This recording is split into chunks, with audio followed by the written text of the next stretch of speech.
News when you want it with Bloomberg News Now. I'm Nathan Hager. And I'm Karen Moscow. Karen, we begin with the latest from the Middle East. President Trump says he is giving Iran a last chance to engage in talks after calling off what he says would have been a major attack on the Islamic Republic. I want to give him every last chance before decapitation. It's very tough to do what we have planned, still planned.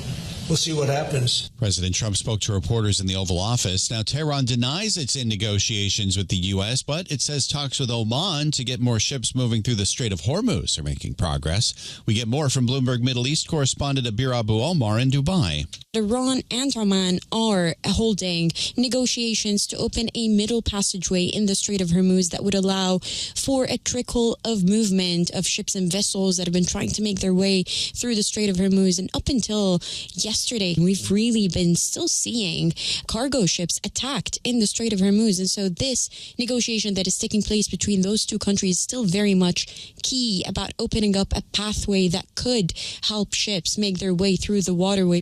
Bloomberg's Abir Abu Omar reports a senior Iranian official called on the U.S. last night to, quote, take the first step and change its behavior by returning to the terms of the interim deal that both sides struck in June.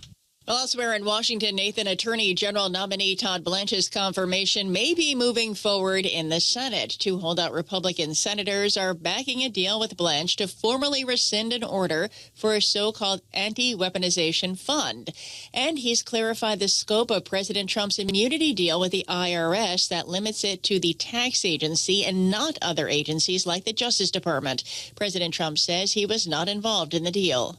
I don't know what they agreed. I think Todd Blanche agreed to reconfirm things that he's already said, and what he said was okay. President Trump again speaking from the Oval Office. Administration critics say Blanche's deal still doesn't change the text of either the anti-weaponization order or the president's immunity from audits, and the Senate Judiciary Committee has scheduled a vote on Blanche's confirmation today. And Karen, elections are in focus today as well as voters head to the polls in a handful of states. Bloomberg's Amy Morris reports from Washington. Michigan voters will decide a competitive Democratic primary that will test the party's progressive wing. Representative Haley Stevens takes on former health official Abdul El-Sayed. The winner will face former Representative Mike Rogers in November.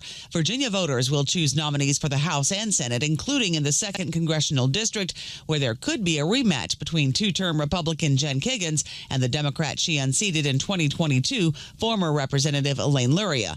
Primary contests are also taking place in Washington, Kansas, and Missouri. In Washington, Amy Morris, Bloomberg Radio. All right, Amy, thank you. Let's turn to the markets now, where futures are higher following yesterday's gains on Wall Street. The S&P 500 rose 1.5%. It is now just striking distance of a record.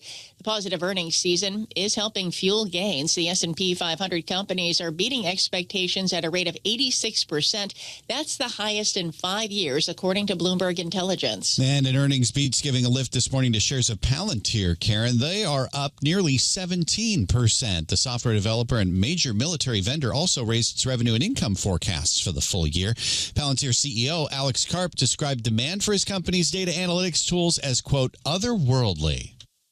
Well, Nathan, the earnings continue today with 50 companies reporting. They include drug makers Pfizer and Merck, as well as tech companies Advanced Micro Devices and SpaceX. We get more on Elon Musk's SpaceX with Bloomberg's Charlie Pellet. It's SpaceX's first earnings report as a public company. Analysts are likely to press SpaceX CEO Elon Musk on the company's newly acquired AI business and the massive spending associated with it. Julie Zhu is research analyst at MoffettNathanson. What you're really going to see coming out of the numbers is you're probably going to see a beat in the AI business, and you're also going to see continued spend in that business. Key topics could also be progress on the company's massive Starship rocket and how quickly it will be able to launch satellites and people, and plans for becoming a consumer wireless operator in New York. Charlie Pellet, Bloomberg Radio. All right, Charlie, thank you. In Europe, HSBC has announced a new $1 billion share buyback after reporting second quarter earnings that beat estimates. The bank also raised its cost-saving target to $2 billion by the end of this year. We spoke with HSBC's CEO, Georges Elhedery. We are becoming the stronger bank that we set out to build. We're very pleased with what we announced this morning. We're growing across a all our indicators, our revenue growing, our loans and deposits are growing, our fee income is growing. We generated returns of 19.5% on tangible equity. So this is a good demonstration of strong business momentum. We're also very pleased with the progress we're making on the strategy, which we're executing with precision, with discipline, and at pace. HSBC CEO Giorgio Hederi also says the lender will consider boosting its bonus pool for bankers if strong performance continues. So the shares are underperforming this morning, Karen. They're down 1.6%. And that's news when you want it with Bloomberg News Now. I'm Karen Moscow. I'm Nathan Hager, and this is Bloomberg.